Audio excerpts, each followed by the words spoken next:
Você já parou para pensar como uma única decisão repetida todos os dias pode te manter presa no mesmo lugar por anos, mesmo trabalhando mais do que todo mundo ao seu redor? Aos 41 anos, Helena acordava quando a cidade ainda dormia. Não por disciplina exemplar, nem por espírito empreendedor, mas porque a vida nunca ofereceu outra opção. Às 4:30 da manhã, antes mesmo do primeiro ônibus passar, ela já estava de pé, preparando um café ralo, separando mercadorias e contando moedas em cima da mesa da cozinha, em silêncio absoluto. Cada moeda tinha um peso. Não pelo valor, mas pelo significado. Helena era vendedora de barraca de feira, daquelas que enfrentam frio, calor e chuva, que montam a barraca com as próprias mãos e desmontam quando o corpo já pede descanso. Vendia frutas, legumes, ovos caipiras, o que conseguisse comprar no atacado e revender com uma margem tão apertada que qualquer erro virava problema. Trabalhava de domingo a domingo, sem férias, sem 13º, sem garantia de nada. Para quem passava pela feira, ela parecia apenas mais uma mulher batalhadora. Mas por trás do sorriso educado e das conversas rápidas com os clientes, existia uma realidade que quase ninguém via. Helena estava profundamente endividada. Cartão de crédito sempre no limite. Empréstimos pequenos feitos só para fechar o mês. Parcelamentos que pareciam inofensivos, mas que nunca terminavam. Ela trabalhava muito, e ainda assim o dinheiro escorria pelos dedos. E o mais cruel era isso. Helena não era irresponsável, não era preguiçosa, e definitivamente não era ignorante. Ela anotava gastos, tentava se organizar, prometia que no mês seguinte faria diferente. Mas no fundo, repetia um hábito que quase todo mundo considera normal, e que destrói vidas financeiras lentamente, sem fazer barulho. Se em algum momento você já se sentiu assim, trabalhando sem parar, e mesmo assim sempre no limite, comenta abaixo se já passou por uma situação parecida.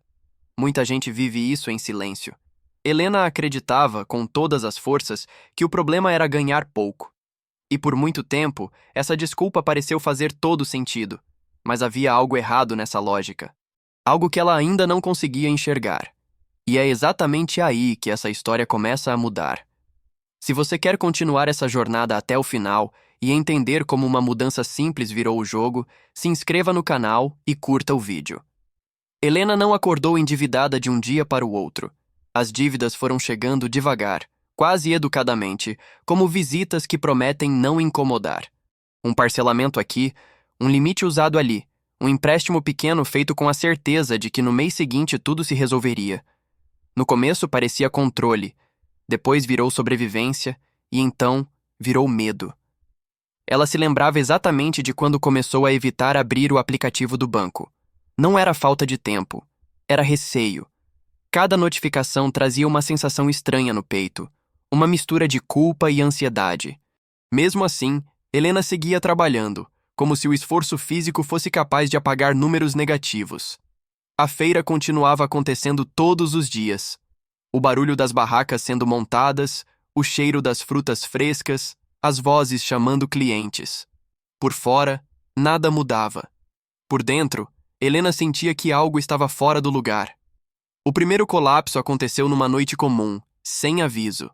Ela estava sentada na cama, depois de um dia longo, quando resolveu checar o saldo. Não esperava nenhuma surpresa, apenas a confirmação do aperto de sempre.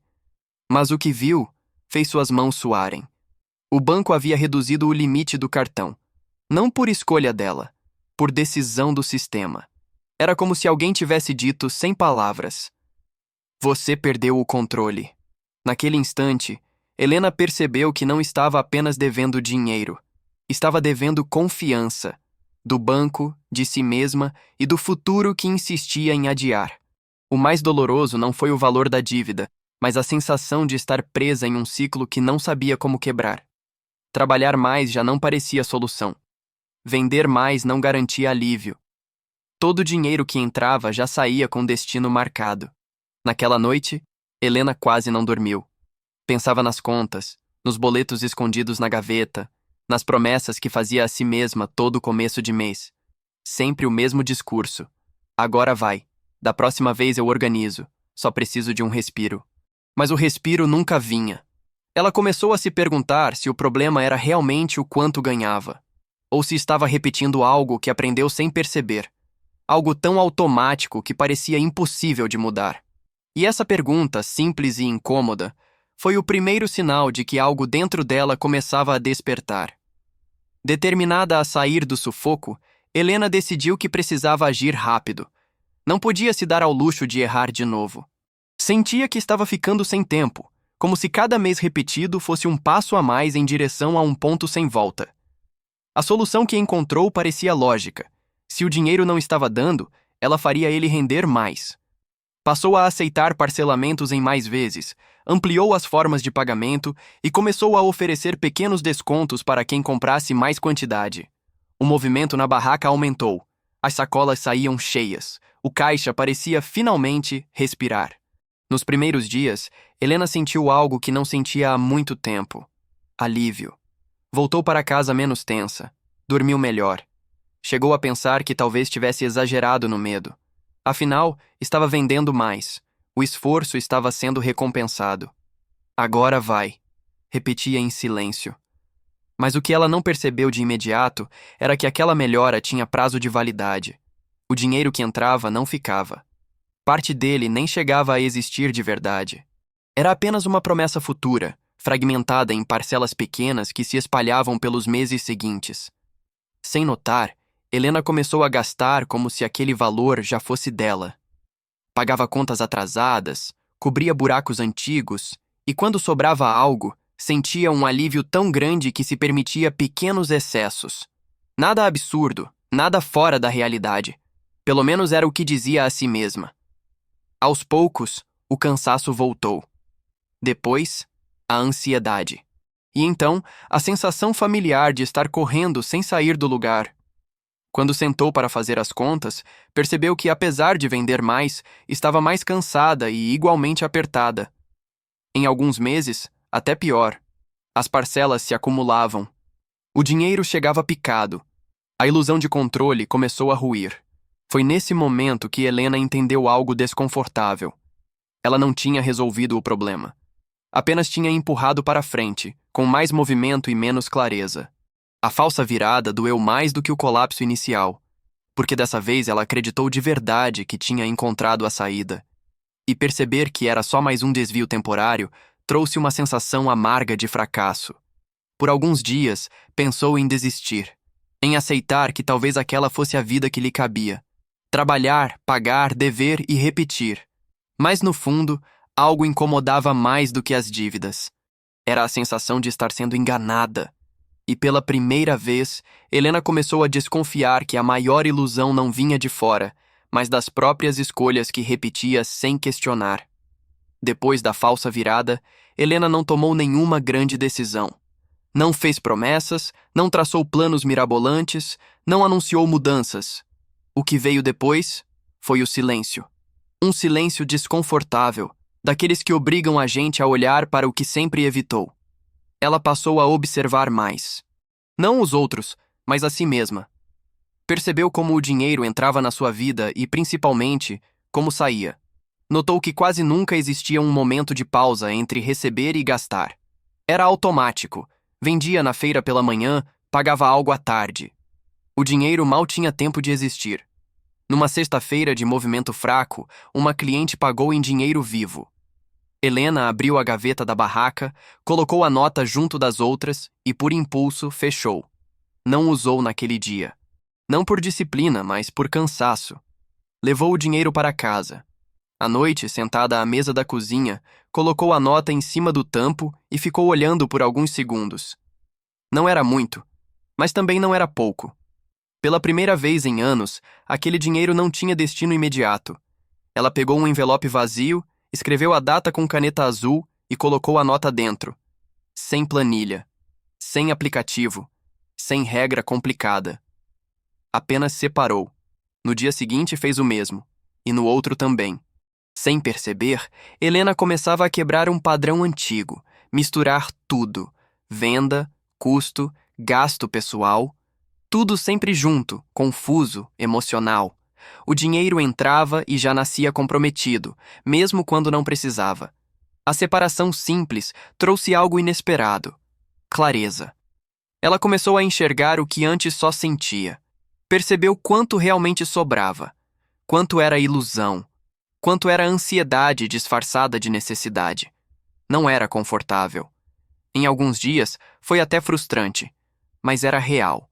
Helena entendeu que nunca tinha sido falta de esforço, nem de coragem. O problema estava naquele hábito silencioso, aprendido sem perceber, reforçado todos os dias, gastar antes de entender. A mudança não trouxe dinheiro extra, não trouxe milagre, trouxe consciência. E consciência é perigosa, porque depois que você vê, não consegue mais fingir que não sabe. Naquela semana, Helena dormiu pior em alguns dias, melhor em outros. Mas no fundo, algo tinha mudado. Pela primeira vez, ela não estava tentando escapar da realidade. Estava finalmente encarando. E esse foi o momento mais importante de toda a história. Não o mais emocionante, não o mais visível, mas o único que realmente muda o rumo das coisas. A mudança não foi dramática. Não houve mês mágico, nem sensação de vitória imediata. Helena continuou acordando cedo, montando a barraca, chamando clientes, contando moedas. Por fora, sua vida parecia exatamente a mesma. Por dentro, não. Separar o dinheiro começou a criar um incômodo novo. Agora ela sabia, com clareza desconfortável, quando algo não cabia no orçamento. Antes, a dúvida servia de desculpa. Agora, a certeza exigia decisão. E decidir cansa. Houve dias em que Helena pensou em voltar atrás, em misturar tudo de novo, em fingir que não tinha visto. Porque ver significava dizer não. Não para compras pequenas, não para parcelamentos fáceis, não para aquela sensação momentânea de alívio que sempre vinha depois de gastar. Mas algo curioso aconteceu. O dinheiro começou a durar mais, não porque entrava mais, mas porque parava de escapar. As dívidas não sumiram, mas deixaram de crescer. Pela primeira vez em muito tempo, os números não pioravam, estagnaram. E para alguém acostumada ao declínio constante, isso já parecia um avanço. Helena passou a anotar datas, valores e destinos. Nada sofisticado. Um caderno simples, páginas manchadas de café e números escritos às pressas. Mas ali estava a verdade inteira, sem maquiagem. Algumas noites foram difíceis. Encarar os números gerava vergonha. Não pela dívida em si, mas pelas escolhas repetidas. Pela quantidade de vezes que confundiu necessidade com alívio emocional. Ainda assim, ela continuou.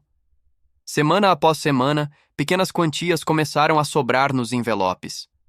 Não o suficiente para comemorar, mas o bastante para respirar. Pagou uma dívida menor, depois outra. Cada quitação não trazia euforia, mas silêncio. Um silêncio bom. A ansiedade diminuiu devagar. O sono melhorou em partes. O medo não desapareceu, mas deixou de comandar todas as decisões. Helena não se sentia rica, nem perto disso, mas se sentia menos perdida. Ela entendeu algo fundamental. Estabilidade não chega fazendo barulho. Ela se constrói quando você para de se sabotar todos os dias. E talvez o maior sinal de mudança não estivesse no dinheiro, mas no comportamento. Helena passou a decidir antes de gastar, pensar antes de prometer, esperar antes de agir. Nada disso virou história para contar na feira. Ninguém percebeu. Mas ali, naquele processo silencioso, ela estava deixando de sobreviver e começando, finalmente, a conduzir a própria vida. Helena não acordou rica em nenhum dia específico. Não houve manhã de euforia, nem sensação de vitória repentina. O que houve foi algo muito mais raro, um dia comum que não começou com medo. Ela acordou, preparou o café, separou as mercadorias e saiu de casa sem aquele aperto no peito que a acompanhava há anos. As dívidas ainda existiam, mas agora tinham nome, valor e prazo. Não eram mais um monstro invisível. Na feira tudo parecia igual. As mesmas bancas, os mesmos clientes, o mesmo cansaço físico. Mas Helena já não vendia apenas para sobreviver. Vendia com intenção. Sabia exatamente o que era custo, o que era venda e o que era dela. O dinheiro deixou de ser emergência constante e passou a ser ferramenta. Ela percebeu que o maior problema nunca foi ganhar pouco. Foi tratar todo o dinheiro como se estivesse atrasado, como se precisasse sair correndo assim que chegasse. Ao mudar um único hábito, parar de misturar e gastar antes de entender, ela recuperou algo que achava perdido: controle. Controle não traz luxo. Controle traz paz. Helena aprendeu a esperar, a decidir, a dizer não sem culpa. E, principalmente, a respeitar o dinheiro pequeno, porque foi ele que construiu tudo o que ela tem hoje. Não houve milagre. Não houve atalho. Houve constância. E talvez essa seja a parte mais difícil de aceitar. A vida financeira muda quando o comportamento muda. Não quando sobra, não quando aumenta, não quando aparece uma solução externa. Hoje, Helena ainda monta sua barraca, mas não vive mais refém dela. Planeja semanas, meses. Pensa no futuro sem pânico. Dorme melhor. Respira melhor.